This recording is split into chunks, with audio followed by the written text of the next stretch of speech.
नमस्कार दोस्तों, स्वागत है आपका एग्जाम विद उदयराज में। तो भाई आज हम बात करने वाले हैं फिजिक्स का मोस्ट इम्पॉर्टेंट टॉपिक कूलॉम का नियम।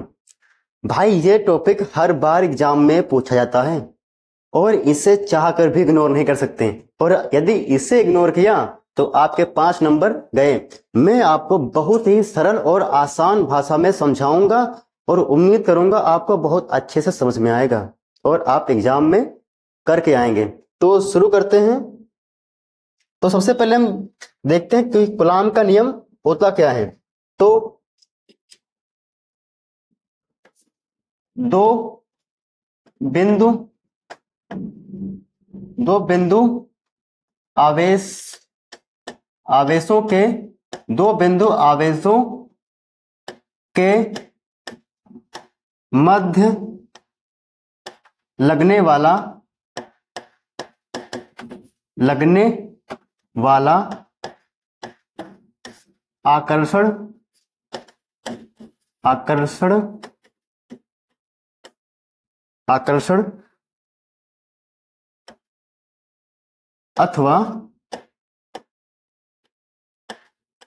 अथवा प्रतिकर्षण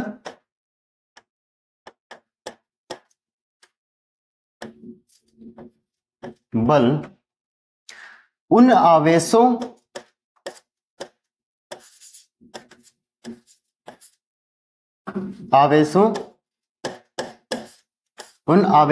के गुणनफल के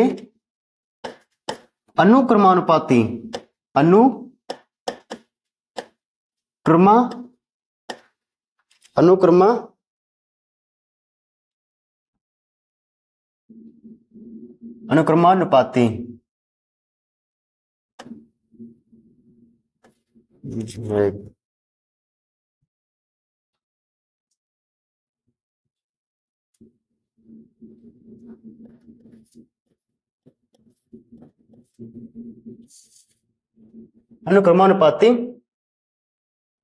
तथा उनके बीच की दूरी के वर्ग के व्युत्क्रमानुपाती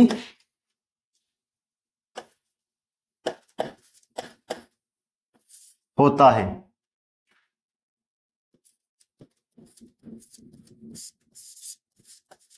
तो क्या है? दो बिंदु आवेशों के मध्य लगने वाला एक चीज बताओ पहले। अभी के लिए इस लाइन को छोड़ दीजिए। दो बिंदु आवेशों के मध्य लगने वाला बल, इतना याद रखिए। दो बिंदु आवेशों के मध्य लगने वाला बल उन आवेशों के गुणनफल के अनुक्रमानुपाती तथा उनके बीच की दूरी के वर्ग के व्युत्क्रमानुपाती होता है। तो हमने क्या कहा? दो आवेशों के मध्य लगने वाला आकर्षण अथवा प्रतिकर्षण बल, ठीक है, उन आवेशों के गुणनफल के अनुक्रमानुपाती होता है तथा उनके बीच की दूरी के वर्ग के व्युत्क्रमानुपाती होता है। ठीक है, अब तो इसको हम समझते हैं और अच्छे से।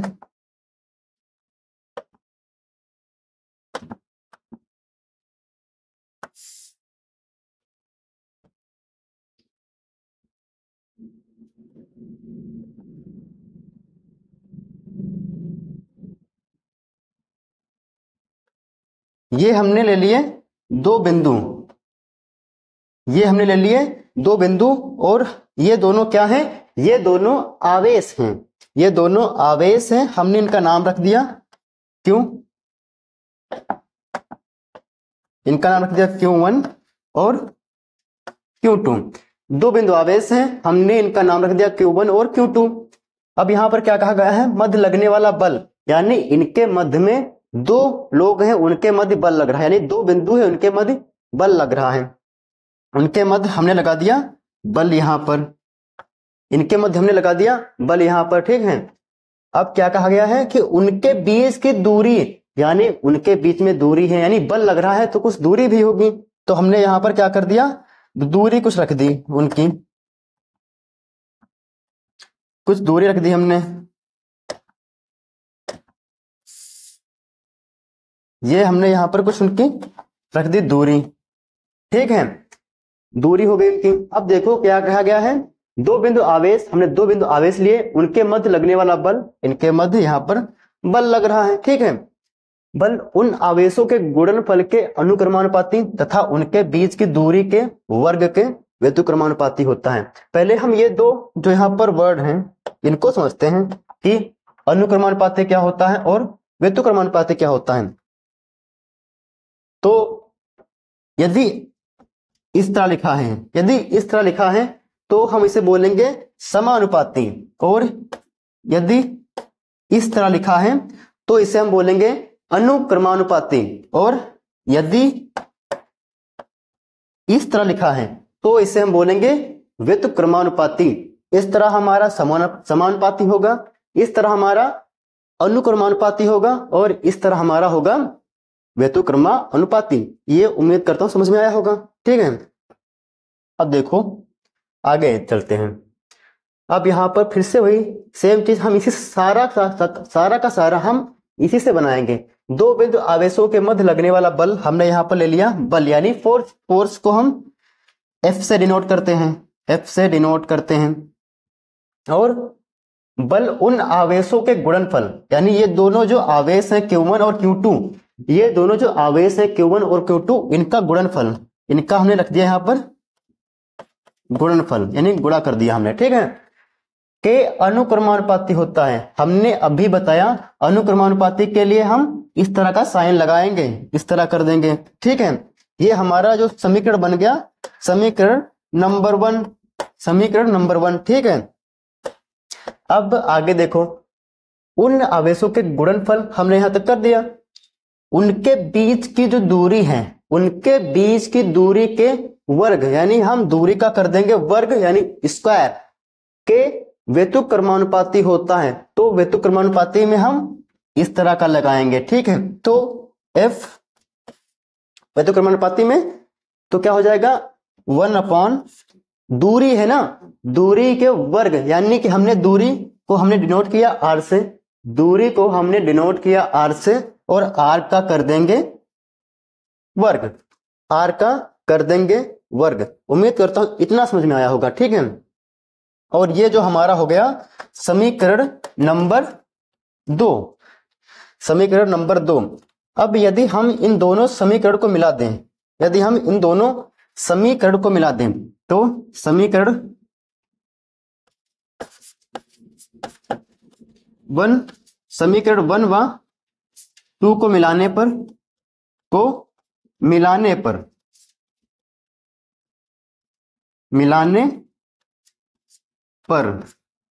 तो अब देखो हमने इन दोनों को मिला दिया, F, ठीक है। तो Q1 Q2 हो जाएगा, Q1 और Q2 हो जाएगा, और इसके बटे में ये है, तो ये हमारा बटे में R² हो जाएगा, ठीक है। यदि हम इसका गुणा कर देंगे तो Q1 Q2 1 जा, ये इतना ही रहेगा, तो यहां पर हमारा क्या हो जाएगा,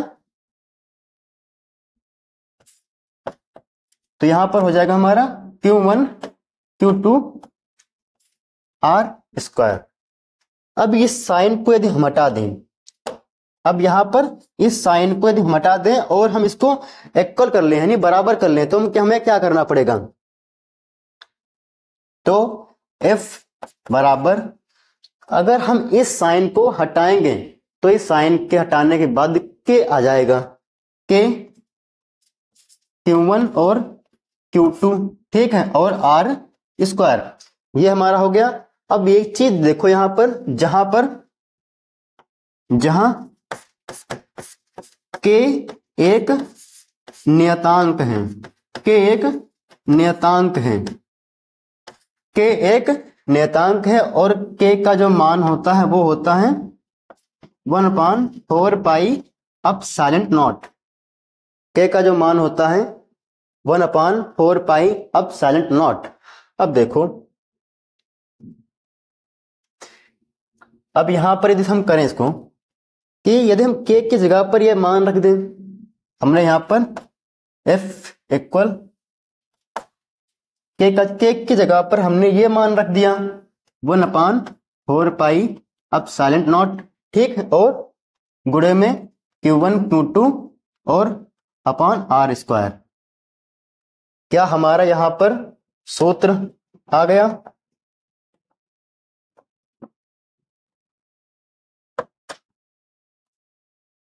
ये हमारा सूत्र बनकर तैयार हो गया, ठीक है। और एक बार फिर से हम रिपीट कर लेते हैं कि ये यहां पर कैसे आया, ठीक है।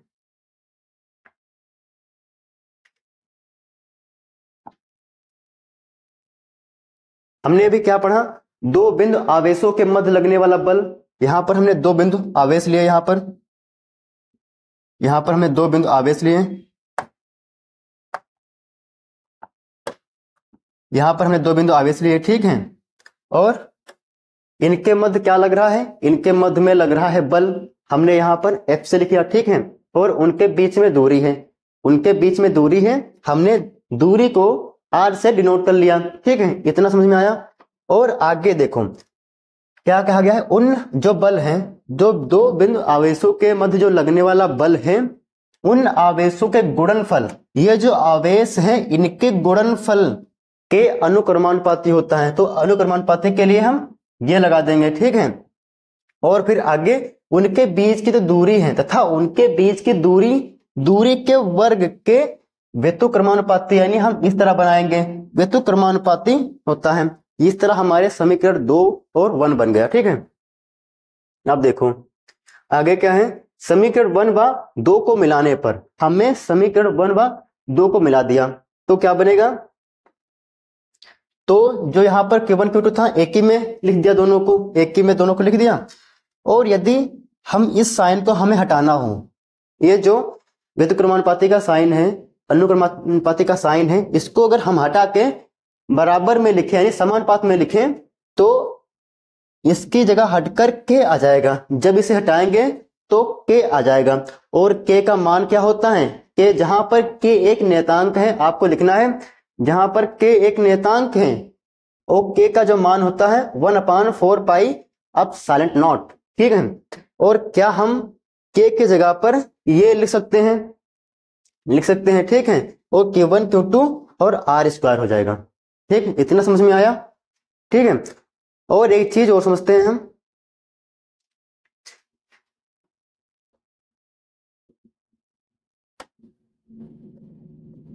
जो 1/4 पाई अब साइलेंट नॉट होता है, जो इसका मान होता है 9 गुणे 10 की पावर 9 होता है, ठीक है।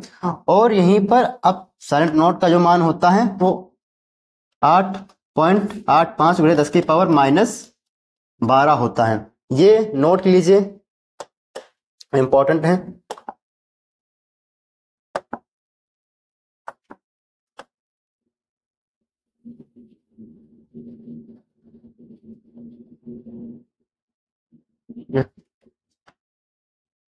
ये उम्मीद करता हूं इतना समझ में आया होगा। एक बार हम फिर से अब पढ़ लेना, फिर से एक बार देख लेना। और यदि वीडियो आपको पसंद आई हो तो लाइक कीजिए, और आपको जैसी भी लगी हो अच्छी बुरी कमेंट कीजिए और अपना सजेशन दीजिए।